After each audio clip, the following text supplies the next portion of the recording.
تو لوگوں کا رد عمل دیکھنے والا ہوگا. بالکل اسی طرح یہ لال حویلی گیٹ نمبر 4 پہ بیٹھ کر چوکیداری کرنا یہ نہیں چلتا اس معاملے میں. بہرحال بات یہ ہے کہ کیبنٹ میں بھی صرف 3 لوگوں نے یہ کہا کہ اس کو اس کے منطقی انجام تک پہنچاؤ، لیکن عمران خان سمیت سبھی لوگوں کی رائے یہ تھی کہ یہ مقدمہ ہمیں فالو نہیں کرنا چاہیے. بالکل. اور غالباً وہ یہی ہو رہا ہے کہ وہ اس مقدمے کو لے کے آگے نہیں جانا چاہتے. اور اچھا میر صاحب آپ کا کیا کہتے ہیں کہ یہ بنوایا گیا ہے، پلان تھا یہ؟ پاسبل ہو سکتا ہے جی، یہ کسی نے پلان تو کیا ہے نا. مثلا یہ بھی ہو سکتا ہے کہ کچھ لوگوں کا آپ کے جو کیا ہے وہ کراچی کے جو کوتوال لاہور کے جو کوتوالے شہر ہیں وہ کیا کہ سی سی پی او کہتے ہیں، سی سی پی عمر شیخ صاحب جو حرکتیں کرتے پھرتے ہیں، کیا پتہ ہے ایسے کسی بندے نے بنا دیا ہو. انہوں نے نہیں، مطلب ان کا بھی ایسے ہی کسی ترم خان نے کہا کہ ذرا یوں کرنا مقدمہ بنانا. یا کہیں دیکھو نا ہمارے ہاں، میں اب نام نہیں لیتا، 7-8 کیبنٹ میں سے لوگ ہیں جو یہ حرکت کر سکتے ہیں اور اپنی ہدایت کے مطابق اس کو بنا سکتے ہیں. لیکن یہ وائس سٹیپ نہیں ہے. یعنی یہ نہیں ہے کہ اچھا اب کچھ لوگ کہتے ہیں جی آپ ان کو بھگتنا تو پڑے گا، انہوں نے ہم سے لڑ لے، فوج کو کیوں کہتے ہیں یہ کرتے ہیں. دیکھو بھائی ان سے وضاحت کی یہ لوگوں نے کہ فوج کو تو انہوں نے کہا میں 3 بار سلام کرتا ہوں، سلوٹ کرتا ہوں. میرا اعتراض تو اس کردار پر ہے جو کبھی کبھی ہمارے ہاں انتخابات کے سلسلے میں سامنے آ جاتا ہے. صحیح. وہ ایک الگ لڑائی ہے جو آج سے تھوڑی شروع ہوئی ہے. ہم نے 4 مارشل لا بھگتے ہیں، ہر مارشل لا کے خلاف ہم نے موومنٹ چلائی ہے. اس موومنٹ میں بھی جو مدد پہنچی ہے لوگوں کو، کچھ کہتے ہیں کہ فوج ہی مدد پہنچاتی ہے اس میں بھی کہ بھئی یہ بندہ ہمیں بدنام کر رہا ہے، اس کی چھٹی کرائی جائے. تو یہ سارے قصے جو ہوتے ہیں نا یہ بڑے بڑے سوفسٹیکیٹڈ ہوتے ہیں. اچھا سجاد میر صاحب یہیں سے گفتگو کو آگے بڑھائیے گا. ہمارے ساتھ ٹیلی فون لائن پر موجود ہیں صدیق الفاروق صاحب. صدیق الفاروق صاحب جناب، بڑی اچھی بات ہوگی، وہ آگے ان سے تو بات کرتے ہیں. السلام علیکم صدیق الفاروق صاحب. وعلیکم السلام جناب سجاد میر صاحب. آپ تو غدار ہونے سے بچ گئے شاید. میں تو جی ان سے بھی بڑا غدار ہوں. اچھا تو کیا ہو گیا کیسے؟ اب تو وہ نہیں کہہ رہے کہ ہم نے تو غدار قرار دیا ہی نہیں ہے، ہم تو یہ کام کرتے ہی نہیں ہیں. اور وہ بندہ جو ہے اس پہ کرمنل کیسز ہیں، سب کچھ ہے. اور ایک بندے نے یہ بھی کہا، یاد چودھری نے شاید، کہ یہ تو مسلم لیگی ہے اور مسلم لیگی ہونے پنجاب نے کہا کہ ان کے ساتھ بھی. اچھا مسلم لیگی ہے اور مسلم لیگ کی ساری لیڈرشپ یعنی 47 آدمی جن میں وزیر اعظم آزاد کشمیر بھی ہے، جن میں سابق وزراء اعظم بھی ہیں، سب پر اکٹھا ہی مقدمہ. اچھا پھر سوال پیدا ہوتا ہے سجاد میر صاحب، جس افسر پولیس کے افسر نے یہ مقدمہ یا ایس ایچ او نے درج کیا ہے، پھر اس کو پکڑ لیا جائے کہ کیا یہ آرٹیکل 6 پر پورا اترتا ہے؟ تم نے کس بنیاد پر یہ ایف آئی آر درج 124 پہ کیا ہے؟ جو بھی وہ آتھورائز نہیں ہے، وہ صوبائی حکومت یا وفاقی حکومت کہے تو مقدمہ درج ہو سکتا ہے، درج ہوگا. اب دوسری بات یہ ہے کہ اس سے بلائیں اور پوچھیں کہ اس پر کس نے دباؤ ڈالا کہ یہ ایف آئی آر درج کرو، کاٹو جلدی ایف آئی آر.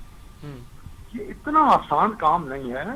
میں آپ کو یاد دلاؤں، یہ جب لاہور میں سپریم کورٹ کے جج صاحب کے گھر کہ جی فائرنگ ہو گئی ہے، آپ کو یاد ہے نا؟ ٹھیک ہے بالکل جی. تو گولی جو ہے پتہ نہیں کیسے پرواز کر کے وہ گئی اور کیسے جناب علی وہ غوطے لگاتی رہی.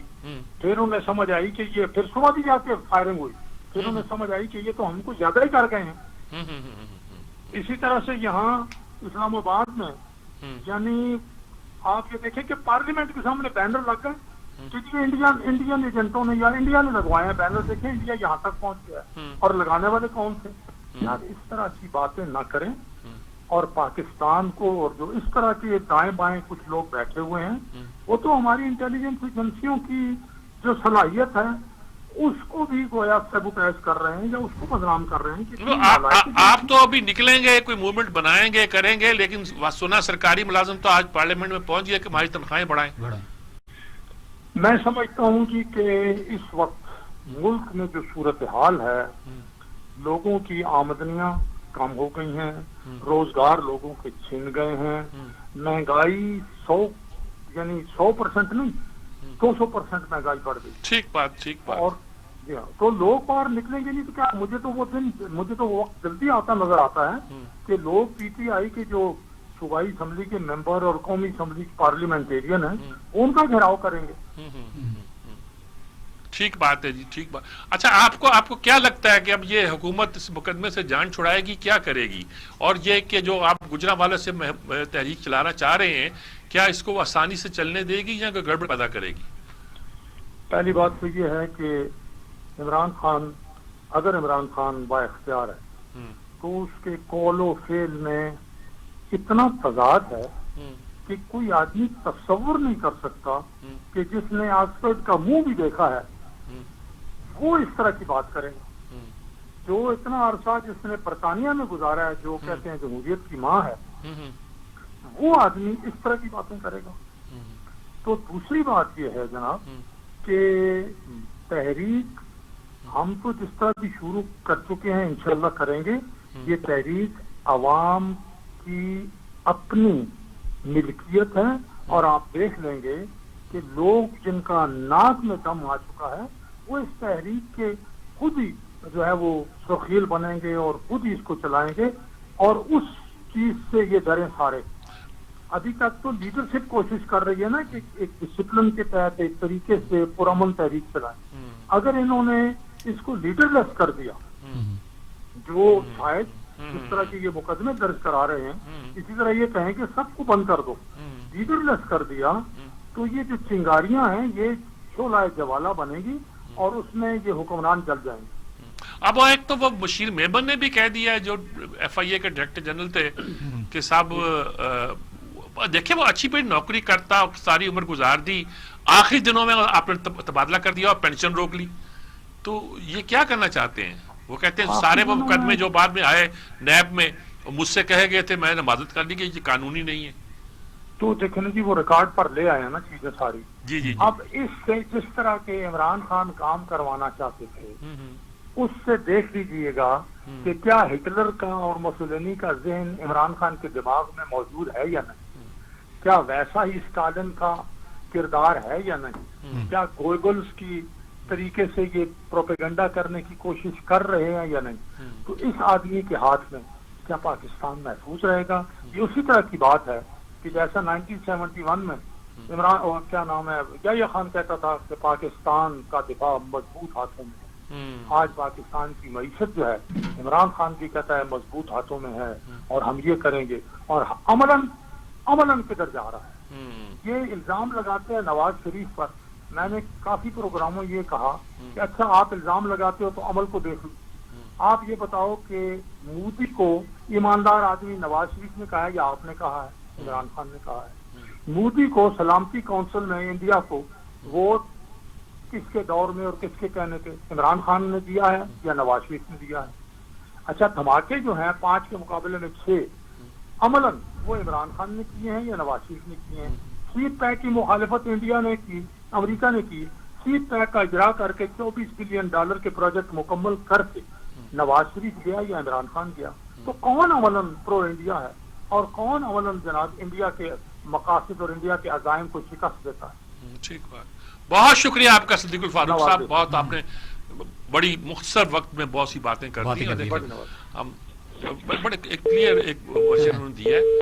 اب ہم کوشش کرتے ہیں کہ اگر ہمیں سلمان احمد مل گئے تو ان سے بھی بات ہوگی. اچھا یہ آپ بات کر رہے تھے صدیق الفاروق صاحب نے بھی آپ نے پوائنٹ آف ویو پوائنٹ اٹھایا، مگر وہ بات کہیں سے کہیں نکل گئی. یہ ہرڈل تو نہیں آپ کریٹ کریں گی جیسا کہ آپ نے گجرانوالہ کا بات کیا ہے، وہاں سے محب وطن ریلی کا بھی اناؤنس کر نہیں؟ دیا. دیکھیں وہ محب وطن ریلی جو ہوتی ہیں وہ ریلیاں ہوتی ہیں، اگر سرکاری مدد بھی حاصل ہوتی ہے. میں نے دیکھا جب اسد خان کراچی آئے تھے، مشہور جلوس ان کا نکلا تھا 77 کے الیکشن سے پہلے، تو ایئرپورٹ سے لے کر بنس روڈ تک جناب اتنا بڑا ہجوم تھا کہ جس کی انتہا نہیں. اور اس کے مقابلے میں جب دوسری طرف سے ریلی نکائی گئی حفیظ پیرزادہ نے، تو ریلی نہیں، وہ بالکل ایسی رلی تھی، چند لوگ تھے.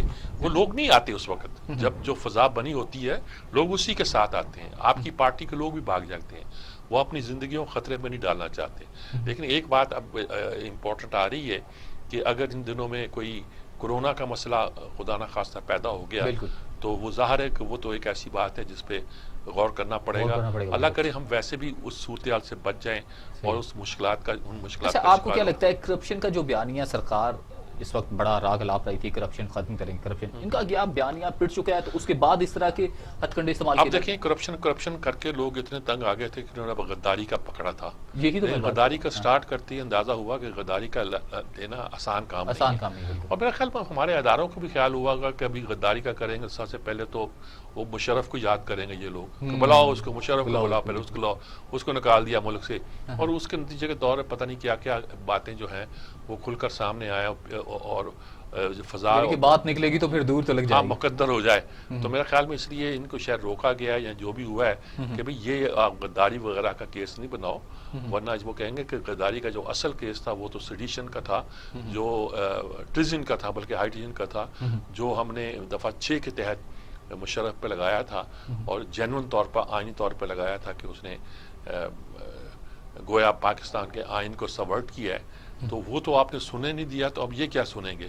تو میرے خیال میں اس لیے وائز سٹیپ یہی تھا کہ اس قسم کی بحث میں الجھنے کی بجائے معاملے کو سیدھا کیا جائے. اصل بات یہ ہے کہ اس حکومت کے لیے چاہے یہ کرپشن کہیں اب یا یہ کہیں کہ یہ غدار ہیں، وہ کہتے ہیں مہنگائی، بے روزگاری، بالکل اس کا کیا علاج ہے؟ اس پر بھی ہم نے بات کرنی ہے، مگر اس سے پہلے سجاد صاحب آپ سے ایک پوائنٹ آف ویو لینا چاہتا ہوں، پھر آپ کو ایک سوٹ بھی سنوانا ہے. مسلم لیگ نون پر غداری کے لفظ، غداری کے جو مقدمات ہیں، ان سے فائدہ کس کو یا نقصان کس کو آپ دیکھ رہے ہیں؟ دیکھیں غداری کا تو جو ایک بیانیہ ہے وہ مشکل سے ایکسیپٹیبل ہے لوگوں کے لیے، اور اس کا رد عمل سامنے بھی تو آ رہا ہے. کرپشن کا تو شور مچا کے انہوں نے اس طرح بنا دیا کہ کرپشن کچھ لوگ ایکسیپٹ کرنے لگے کہ کرپٹ ہیں، کچھ لوگ کہتے ہیں تو کیا فرق پڑتا ہے، انہوں نے کام تو کیا ہے. وہ جو عام ایک بیانیہ کہا جاتا تھا کہ کھاتے ہیں تو لگاتے بھی ہیں. کچھ لوگوں کا کہنا ہے، جیسے میرے سے لوگوں کا کہنا ہے کہ جو کارپوریٹ سیکٹر میں جو آدمی بھی کام کر رہا ہوتا ہے اس کے کچھ طریقے ایسے ہوتے ہیں جن کو ہم عام اخلاقیات میں شاید کرپشن کہیں، یعنی کہ ایک شاید شریف آدمی ان چیزوں پہ ہاتھ نہ ڈال. مثال کے طور پر اگر انہوں نے پروڈکشن کرنی ہے تو پروڈکشن کرتے ہوئے بہت سے لوگوں کو بہت کچھ دینا پڑتا ہے اور پیسوں کو صحیح طور پر دیکھیے. ٹیکس اویژن جو ہے نا، وہ ٹیکس سیو کرنا جرم نہیں ہے، ٹیکس اویڈ کرنا جرم ہے. تو اگر ٹیکس اویڈ کیا گیا اور اگر سیو کیا گیا اس قانون کے تحت جو موجود ہے، مجھے نہیں، میں ٹیکس کا ماہر نہیں ہوں لیکن مجھے پتا ہے کہ اس کو برا نہیں سمجھا جاتا. یعنی ایکسپرٹ یہی ہوتے ہیں کہ وہ آپ کو مشورے دیتے ہیں کہ آپ ٹیکس اس طرح بچا سکتے ہو. ہمارے ہاں کوئی ایک کلچر رہا تھا ٹیکس بچانے کا کہ آپ اس کو کنورٹ کر دو فارن کرنسی میں، اس کو آپ یہ کر دو وہ کر دیں. سبھی لوگ کرتے رہے ہوں گے، یہ بھی کرتے رہے ہوں گے، مجھے نہیں پتا. لیکن اصل چیز ہے کہ کیا انہوں نے کوئی کک بیکس لیے، کہ کیا رشوت لی، کیا کوئی سرکاری کار سرکار میں ایسے کام کیے جن سے انہوں نے پیسے کمائے ہوں. تو اس کا مجھے ثبوت نہیں ملتا کبھی. صحیح. سجاد میر صاحب، آج رانا ثناء اللہ صاحب عدالت گئے ہیں پیشی پر، وہاں پر انہوں نے کچھ بیانات دیے ہیں، خاص طور پر آپ نے شیخ رشید کا بھی ذکر کیا کہ انہوں نے کہا کہ بس اب حد میں رہے. وہ سناتے ہیں پھر اس سے آگے گفتگو شروع کریں. جی دیکھیے. کٹ پتلی حکومت جو ہے، اس نے پہلے کشمیر کا جو ہے وہ معاملہ وہ اس طرح سے ہینڈل کیا کہ جو مودی کو پچھلے 73 سال میں جرت نہیں ہوئی وہ قدم اس نے اٹھایا اور کشمیر کی حیثیت کو جو ہے وہ انہوں نے ختم کرنے کی جو ہے وہ کوشش کی ہے.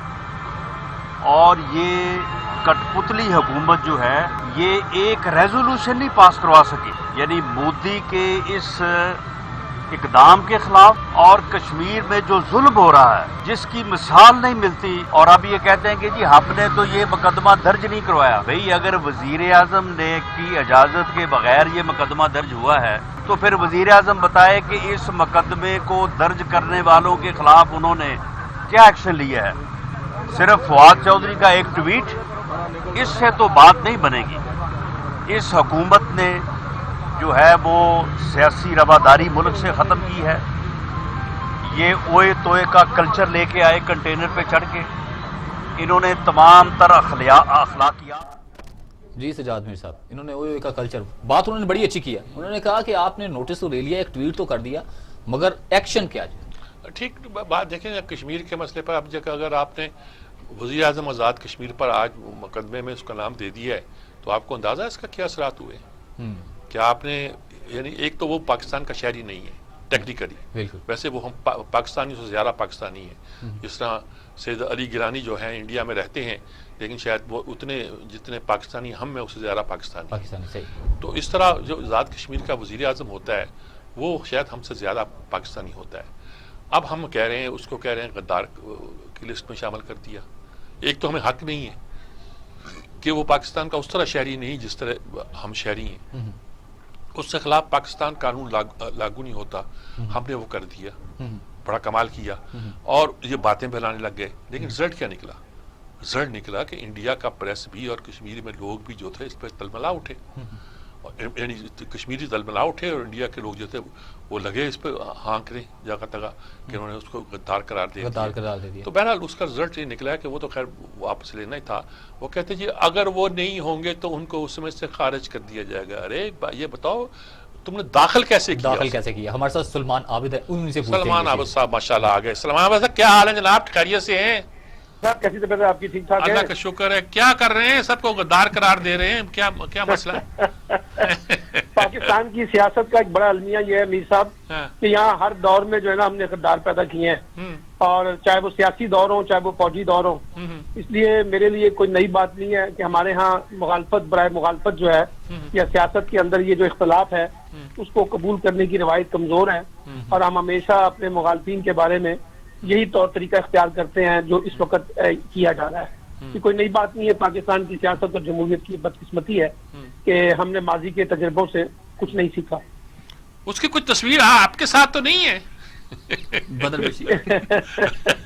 جس طرح اس کی تصویریں ہر ایک کے ساتھ چھپ رہی ہیں, میں نے کہا کہیں ہمارے یار کے ساتھ نہیں. دیکھیں نا بات یہ ہے میر صاحب کہ آپ کے جو بھی سیاسی اختلافات ہیں اس کو سیاسی انداز میں لڑنا چاہیے. ٹھیک بات. اس طرح کے جو معاملات ہوتے ہیں اس طرح سے اگر ہم سرٹیفکیٹ جاری کرنا شروع کر دیں, اگرچہ یہ انفرادی فرد ہے لیکن آپ کو پتا ہے کہ ہمارے ہاں اس طرح کے انفرادی فرد جو ہیں ہر دور کے سامنے آ جاتے ہیں جو کسی نہ کسی کی حما پر اور کسی نہ کسی کی سپورٹ کے ساتھ اس طرح کے کام کرتے ہیں. اور اس میں جس طرح سے پولیس والے نے مقدمہ درج کیا ہے وہ بھی ذرا تشویش کا پہلو ہے. اگر ایک تو کمپلین آ بھی گئی تھی تو اس کو اپنی حد تک محدود رکھتا, سوچتا, سمجھتا, لیکن اس نے فوری طور پہ جس طرح سے پرچہ درج کیا ہے وہ بھی ظاہر کرتا ہے کہ کوئی اچھی چیز نہیں ہے. اب پرائم منسٹر صاحب نے کہا کہ ان کا حکومت سے اس کا کوئی تعلق نہیں ہے, تو پھر پرائم منسٹر کی یہ ذمہ داری بنتی ہے نا جی کہ وہ اس پورے معاملے کی تحقیقات کروائیں کہ یہ فرد کون ہے, کس کے اما پر, کس کی خواہش پر. بات درست کہہ رہے ہیں آپ. اس پردہ زنگاری میں کوئی نہ کوئی تو ہوگا جی, کوئی بھی ہو. ہمارے یہاں یہ کام انفرادی سطح پہ نہیں ہوتا. ٹھیک ہے, کوئی نہ کوئی بندہ اس کو سپورٹ ضرور کرتا ہے اس طرح کے کاموں میں. ٹھیک بات ہے. اچھا دوسری بات یہ ہے کہ کچھ مہنگائی کا چرچا اتنا ہو رہا ہے کہ مہنگائی کے بارے میں اور تنخواہوں میں اضافے کے سرکاری لوگوں نے اسلام آباد میں مظاہرے شروع کر دیے ہیں. یہ کبھی نہیں ہوئے ان دنوں میں, حالانکہ بڑے حالات خراب رہے ہیں. کیا کہہ رہے ہیں تحریک چلنے سے ریلیاں شروع؟ تحریک کا مہنگائی جو ہے نا اس پہ تو اس میں کوئی شک نہیں ہے کہ اس وقت پاکستان میں ایک بہت خوفناک حد تک مہنگائی ہے. لیکن اگر کوئی یہ سمجھ رہا ہے کہ اس مہنگائی کی بنیاد پہ کوئی بڑی تحریک چلے گی پاکستان میں یا اپوزیشن کی خواہش تو ہو سکتی ہے, ایسا ممکن نہیں ہے. اس کی وجہ یہ ہے کہ سب لوگ جانتے ہیں جس کی بھی حکومت آئی ہے, چاہے وہ پیپلز پارٹی کی حکومت تھی, چاہے وہ پی ایم ایل این کی حکومت تھی, اور چاہے وہ پی ٹی آئی کی حکومت ہے, عام آدمی کو تو کسی حکومت نے کوئی ریلیف نہیں دیا. اس لیے ہر دور کی مہنگائی جو ہے وہ اپنی نوعیت کی ہوتی ہے. اس وقت ایک خوفناک مہنگائی ہے, لوگ اس پہ بڑے نالاں ہیں, اور اگر وہ عمران خان کی حکومت سے ناراض ہیں تو وہ سابقہ حکومتوں سے کہاں خوش رہے. یہی سابقہ حکومتوں کے اندر یہ لاہور کی مال رو روٹی تھی, اور روزانہ کی بنیاد کے اوپر جو ہے نا لوگ مظاہرے کیا کرتے تھے. کبھی تاجر حضرات, کبھی وہ دکاندار حضرات, کبھی ٹیچر حضرات, کبھی کلرک حضرات, کبھی عام آدمی. یہ روزانہ کی بنیاد پہ ہم نے مظاہرے دیکھے ہیں, آج بھی یہ چل رہے ہیں. تو مہنگائی کا تو مسئلے کا جو حل ہے وہ ہمارے ہاں نہ وفاقی حکومت اور نہ صوبائی حکومتیں اس کا علاج تلاش کر سکتی ہیں, اور یہی وجہ ہے کہ لوگوں کو زیادہ مشکلات کا سامنا ہے. اچھا نہیں, ایک زمانے میں اگر آپ کو ظاہر یاد ہوگا, اگر آپ کے حافظے میں تو یقینی طور پہ ہوگا کہ ایوب خان کے خلاف موومنٹ صرف اس بات پہ چلی تھی کہ چینی 4 آنے کے 2 آنے مہنگی ہو گئی تھی, لوگ تلملا اٹھے تھے. ایوب خان بالکل چلی تھی, لیکن اس وقت کا جو پاکستان کا سیاسی ماحول ہے لوگوں کا کوئی بہت زیادہ اعتبار نہیں ہے سیاستدانوں پر اور سیاسی جماعتوں پر کہ ان کے کہنے پہ لوگ سڑکوں پر اس طرح سے نکلیں گے جس طرح سے پہلے جس کی آپ نے مثال دی ہے. فی الحال آج کا آپ نے ابھی دیکھا ہے لاہور کے اندر جو ریلی ہوئی ہے, لاہور جو ہے وہ مسلم لیگ ان کا گڑھ سمجھا جاتا ہے, اور وہاں 1000-1500 افراد کی ریلی ہوئی ہے 1.5 کروڑ کی آبادی میں. تو آپ اندازہ لگا لیں کتنے لوگ جو ہیں, اور اس وقت جو نعرے لگ رہے ہیں وہ مہنگائی کے تو لگ ہی نہیں رہے, وہ تو اسٹیبلشمنٹ کے خلاف نعرے ہیں, حکومت کو گرانے کے نعرے ہیں, اور نئے انتخابات کا مطالبہ ہے, اسمبلیوں سے وزیر اعظم استعفیٰ دے دے. کون سے مہنگائی کے اوپر بات چیت ہو رہی ہے؟ کوئی بہت زیادہ ذکر ہوتا ہے, اس سے زیادہ کوئی دلچسپی پاکستان کی جو اپوزیشن جماعتیں ہیں وہ اس وقت طاقت کی لڑائی کی جنگ لڑ رہی ہیں, حکومت بھی جنگ لڑ رہی ہے طاقت کی. تو اس میں عام آدمی کے مسائل جو ہیں وہ کہاں سے سامنے آ گئے.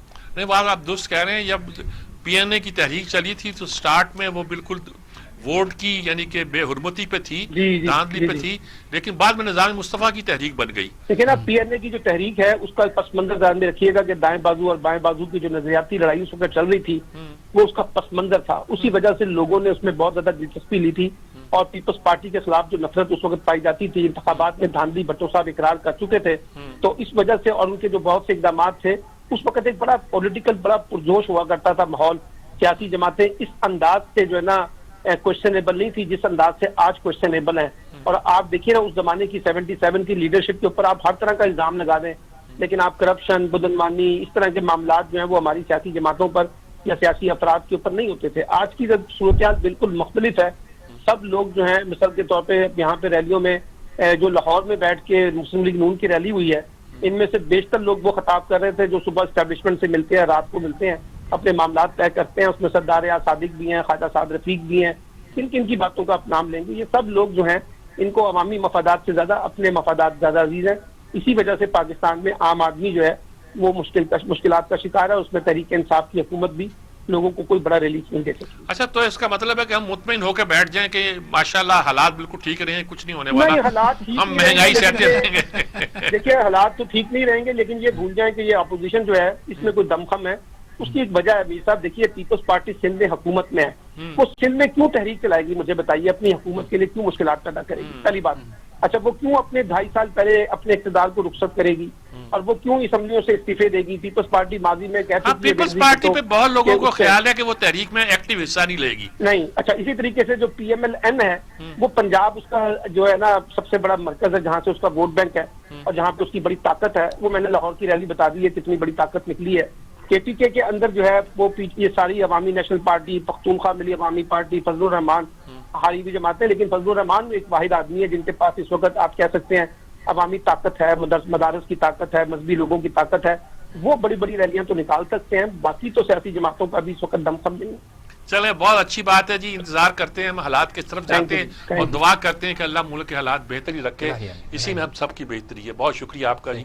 بہرحال انہوں نے بھی بڑی وضاحت کے ساتھ بیان کی. میں نے یہی کہا تھا صدیق الفاروق کے بعد جب زمان آ گیا تو بڑا ہم بیلنس کر لیں گے جو ہم نے کیا. ہم بھی اپنے آپ کو غیر جانبدار ثابت کرنا چاہ رہے ہیں. صحیح سجاد صاحب, بہت شکریہ آپ کا. یہاں پر ہمیں بریک پر جانا ہے, بریک سے لوٹ کر آئیں گے تو کچھ مزید گفتگو کو آگے بڑھائیں گے. ٹیک اے بریک.